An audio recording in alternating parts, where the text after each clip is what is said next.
I love it! Yeah!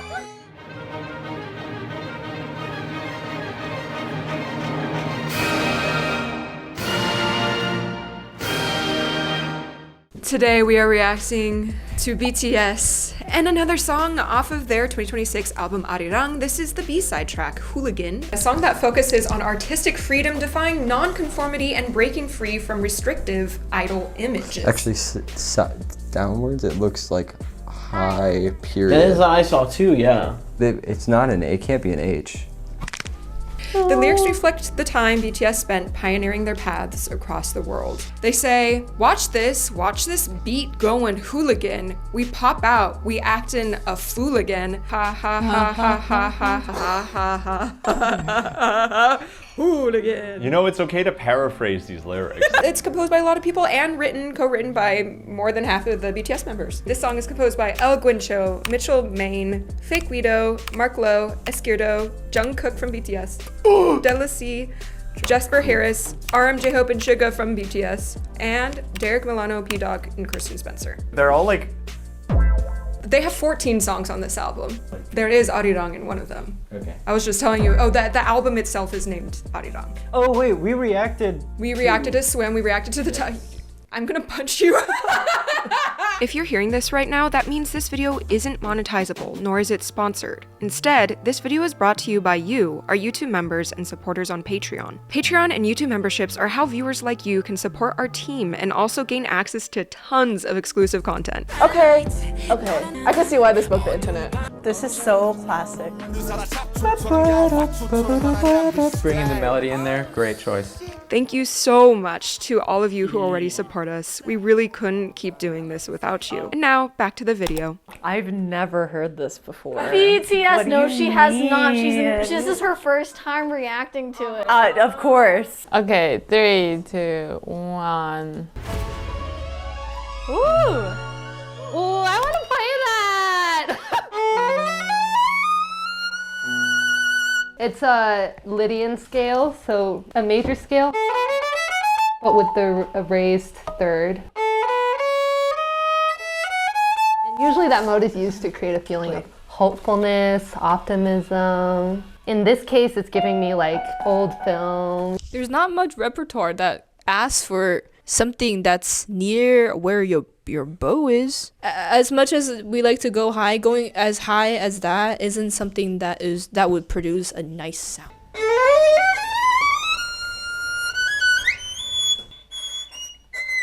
Wow, really high. Whoa! Oh wait, it's not. Oh, this is a banger sample. Is this the sample?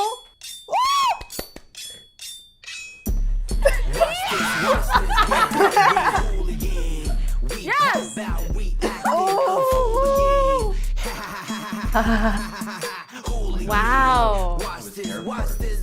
What a beat. The quarter note triplet with every other quarter note triplet accented, so it creates a half note triplet feel. Bro, that's such a good sample! Oh my god! Hobie is the perfect voice for this. What a fun way to use a sample. Yes. I'm probably wrong about this, but you know how Fool Again was the Fooligan thing? Is Hooligan also a word on play whole again because they're back together? Like, what is the rhythm exactly? Da da da da da da da da. I guess we should figure that out. That's impressive. That is really impressive, actually.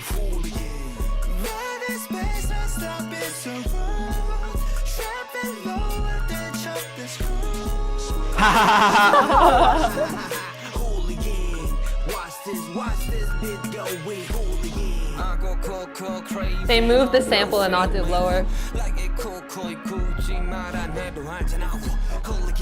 Oh, I love how the scheme is like slightly double time. That's nice. Yeah. Awesome. Ooh, that was cute. they're interacting, the vocals, interactions with the sample, and like the choices with, it's just so good. What?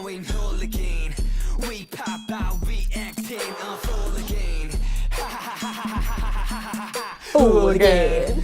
Also, there's like some vocal like ooh, ooh in the back layers. We the mess, gonna get a bigger mop here. This a cake, gotta get a better pop here. It's so interesting. A lot of the accents are just not where you'd expect them to be, and it kind of throws off where the meter actually is.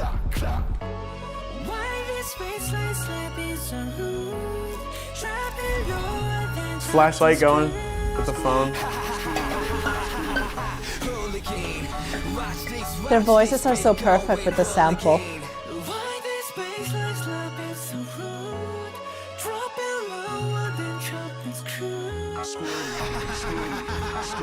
And so we're phasing out the more industrial elements. Oh!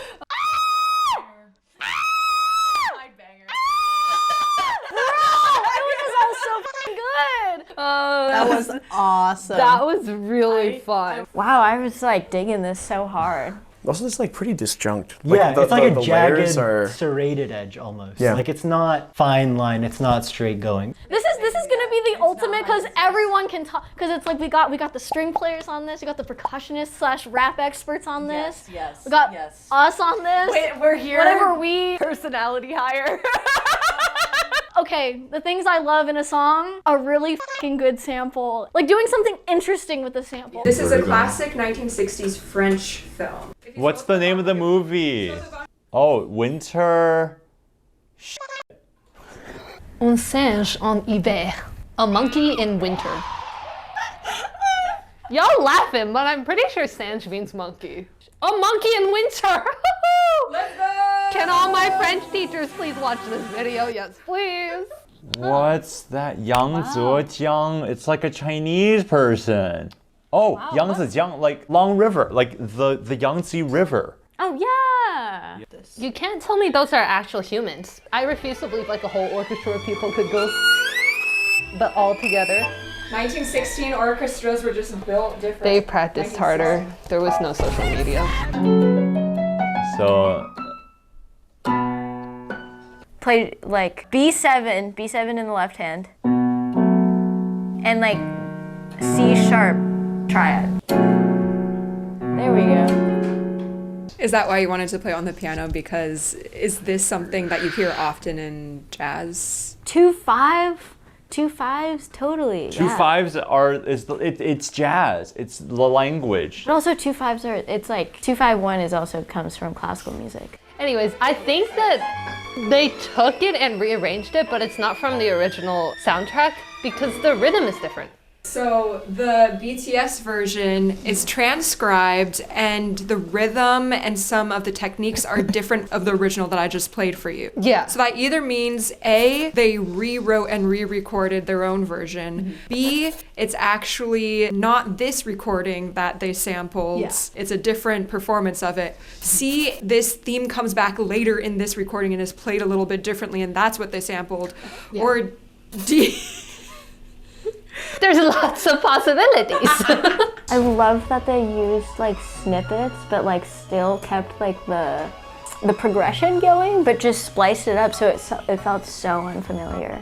It wasn't necessarily the same chops and it wasn't necessarily the same frequencies every single time. It's very interactive, so it's not just like they're just singing or rapping over it. It's very methodical in how it's all structured together. Suddenly this comes on with like the beautiful melody that I think Jungkook played. It added some cutesiness and some elegance. I thought it was pretty charming. I'm glad the vocal line isn't too busy. They keep it rhythmically very simple and even like pitch-wise very simple, rather diatonic. That creates the best interaction with the, I would say it's a rather complex string sample because it's like constantly rising up and it's constantly catching your attention. Well, there's also like the rhythmic unison that they come to, like with the sample and the vocals. I think it's like a really nice point of connection. I love hearing like a super old, like 1962 composition or like recording fragmented and being used for a completely different song and in a completely different context. I find that really cool.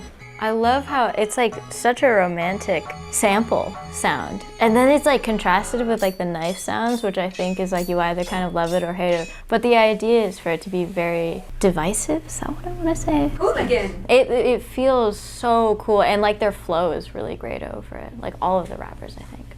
I really enjoyed the fact that that's the orchestral sample that they picked because I really like this key and the fact that the tonic is a 6 chord rather than a major 7 chord. So the difference between those, that's a major 7 chord, a major 6 chord. That's a major 6/9 chord, and that's really pretty too, which is actually what's in the thing. Sample is in C major. Our chord progression is a 2, 5, 1 in both the original and also in the song. And then yadam, yadam, yum. And this one is the same, except they just transpose it up to E. Yadam, ya, yadam, yadum, yadum, yadum. And then we land on this. And I hear that, and I hear that little guy who that wants to go to 5 and take us to the key of A major, which is 4, and then it never does that. This just like sits there unresolved, and it's like yum yum yum yum yum yum, and then you get What a crazy instrumentation. The instrumentation does go crazy and go hard. Scary. That is a little scary. What? Maybe getting ready to cook? Oh, oh. The first thing that really turned me off of this song was the shing, The knife! It's very shrill. It causes me discomfy. And then I would be enjoying their vocals alongside like the movie strings. And then they'd be doing the vocals with the knives next thing. So before we had a lot of whole tone intervals, but then here we go into this like feel that's like perfect for us. And then tritone. And that just sounds a lot more dissonant, which is why we have like these kind of knife attacks, very choppy. The thing I really liked about it is like it took these samples and familiarized them with familiar concepts. Like there's like a Latin groove in there and then just like regular like trap beat rhythm. All of these elements together are used in such an unfamiliar way because the sample is just, it doesn't sound like it should be used that way. It's always interesting how a production can change over so slight. There's like slight like Latin elements in that. I think it's in the bass and in the percussion. It's more about the interaction with the percussive textures. Like it's low-key kind of an abstract song. Like there's not like a clear form other than you hear when you hear the sample come back and you hear the vocal come back. That's maybe the chorus. It's just kind of like all over the place in a good way. I guess that represents Hooligan. Like you're not really stable or controlled or structured.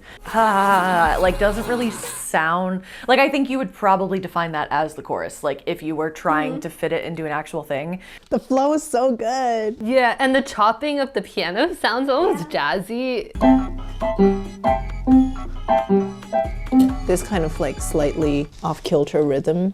So J-Hope sounds really, really cool here with like the way that he's like approaching the rapping because it's still like quite in line with like the vocal timbre of the whole group. Yet it's still in this place of like grunginess that I really like. Is there vocal fry in there? What he's really doing is he's using his false folds to make enclosure. What are false folds? So false folds are basically like, they're not exactly your vocal folds. They're kind of a light enclosure like up here in your throat that basically work to create either like a really raspy sound. You can also use them in other instances. Like if you want to make your voice a little bit higher, then you can like use your false folds to be able to make a little bit more of an enclosure. What is this like little jump though? There's a little jump in Right there. before? Yeah. I think it's and to E but he might be coming just like the slightest bit early. And to E4. It's like imagine you put a flam on it. And to but you take the grace note. Yeah, it's just early. Okay. Okay, I think the cool thing I appreciate about that, he is following the rhythmic diminution of the sample. Once it gets chopped, his pace gets diminished as well, rhythmically. Instead of like going crazy fast in a break, which sometimes is really tasteful, I think he decides to take the space right before like kind of dropping in, which really creates that sort of suspension. There's also some really nice singing here as well. So who's singing here? B. They have like a really nice falsetto here because it's nice, high, light, and bright, and it's not particularly pushy. They're not trying to force their voice too far into their mask. Oftentimes, when you go to the extreme of your range, if you go low, you need to go really nasally in order to make sure that it's resonant. When you go high, sometimes you have to go really nasally in order to make sure that instead of being like floaty, it sounds like it's going forward and has some resonance to it. He has like this nice lift on the voice, so there's clear that there's a lot of soft palate space. It's the palate that lifts up whenever you yawn. Whenever you're doing falsetto work like this, you want to lift your soft palate nice and high. So who's singing this? Jimin. Jimin has more of a like lower enclosure of the soft palate, which creates a little bit more of a harsher sound. So it sounds a little bit more chesty than it actually is. It's still quite falsetto-y. It's mostly because the sound is bouncing off of the hard palate more so. They do so much with like the 3 against 2. I love the chorus of this so much. I don't feel like anything is on the beat until Hooligan. It might just be a 7-tuplet, like totally. I feel like this is like kind of what they're playing with here. They're taking like a 3/2 and then a 4/3 and they're just like expanding it out. Watch this beat go in Hooligan. But the thing is that in order to make it sound more loose and make it all feel more even, we actually put the this just after the beat. So instead of playing it directly on beat 1, we actually compress this 4/3 just a little bit. So you can just like scrunch those together, and it's really hard to tell a difference between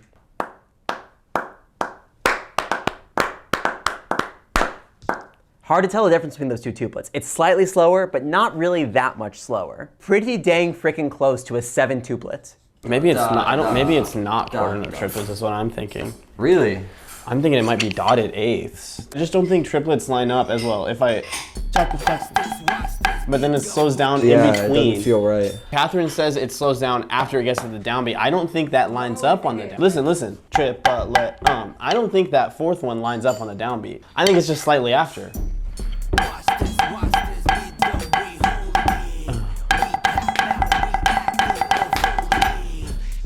It does line up really well if you subdivide the 16th notes. Who knows? We can figure this out methodologically.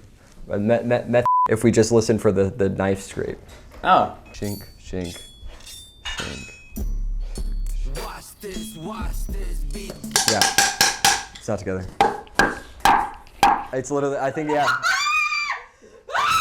It's Don't ever doubt me again, Emma. Sorry, go ahead, Aiden. It's 4/3 all the way, that's all. It's 4/3 all the way. And why is this cool for listeners to know? Well, this and 4/3 all the way are pretty much almost the exact same. Yeah, look. It's just the difference of a 16th. But for better explanation, the reason why it's so confusing is just because of the difference between da da da da da da da da, which is every 3 16th notes, and da da da da da da. It's very slight. Those rhythms are just so similar that your brain often wants to conflate them to be the same thing. It's complex, but it's not complicated. It's simple enough to like, yeah. Yeah. It just feels like edgier rhythmic displacement, but not complicated rhythmic displacement at that. It's also so cool how they go from really spacey to Hooligan. We should count it. 14? They should have done 13! That was so funny. Dang it, BTS. Because they debuted June 13th, 2013. Why not? Wait, is it 13? Maybe we missed a great opportunity. Ha ha ha ha ha ha ha ha ha ha. Wait. Ha ha ha ha. L? Wait, what? Wait, triplet. Ha. 13 though. Wait, what? Huh? Wait. Ha ha ha ha. Wait. Wait. Wait. Ha ha ha ha ha ha ha. Wait. 2, 3, 1. Yeah. Wait, what? One more time. Wait, yeah, it is. Da. So you're right. My bad. 13. Ha. Yeah, 13. And we watched like the documentary, so it seems like they were going back and forth, like on doing it versus not doing it, or like how much they were gonna do of it. But I love that it kind of They gave it time to fully fleshes out, so And it yeah. it has like an emotional impact. You need to watch Valentin Kovalev. That's what he's doing.